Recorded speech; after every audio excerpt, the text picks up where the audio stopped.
Welcome to a quick video to show you how to use twiddla for the group activity in the Technology and Teaching and Learning module.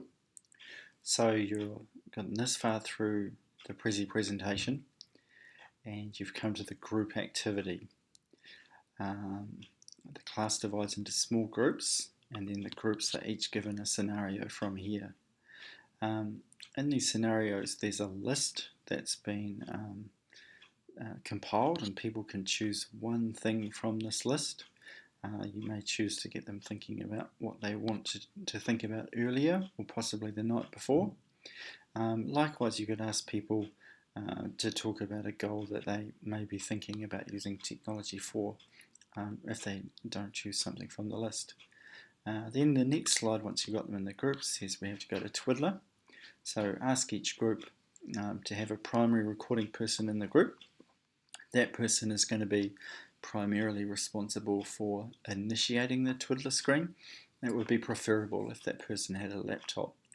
So we come to the screen here, twiddla.com, and the person who's nominated to hold that screen for that group simply clicks on Go. They don't have to give any information. We'll go through a login process, and they're quite simply just using twiddla as open access. It's important that this person stays on this twiddla page until the end of the activity stage. What you don't want is this person loading up someone else's twiddla presentation and losing their own up the front. So the way that other people can join this screen now that it's been initiated is by going to twiddla.com, and in this case it's /MVJFY1, and it's this component here that people need to know to log into the screen and share the screen at the same time.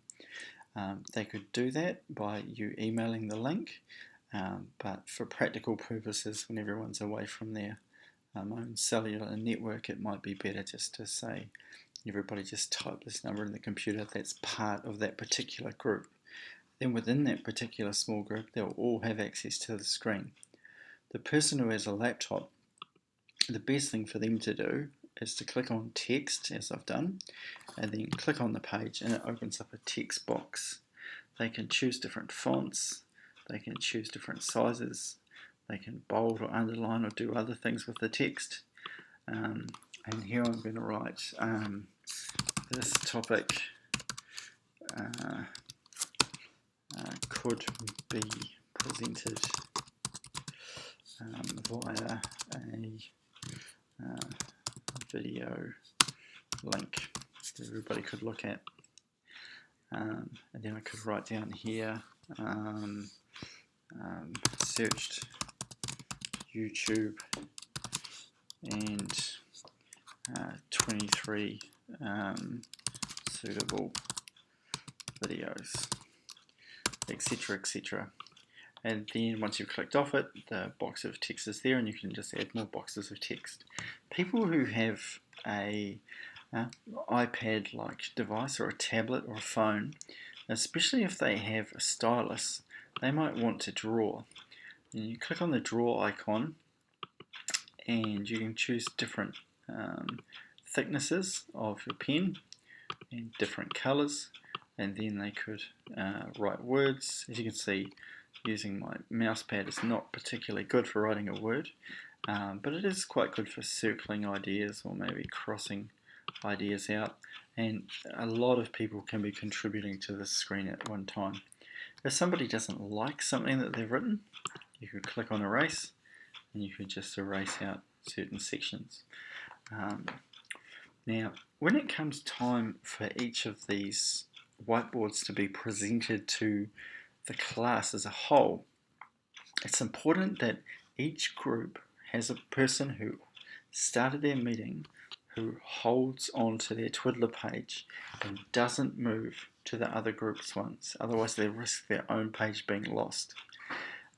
So you, as the facilitator with access to the main computer and the projector, would put this number in and bring up their board, and then it could be discussed.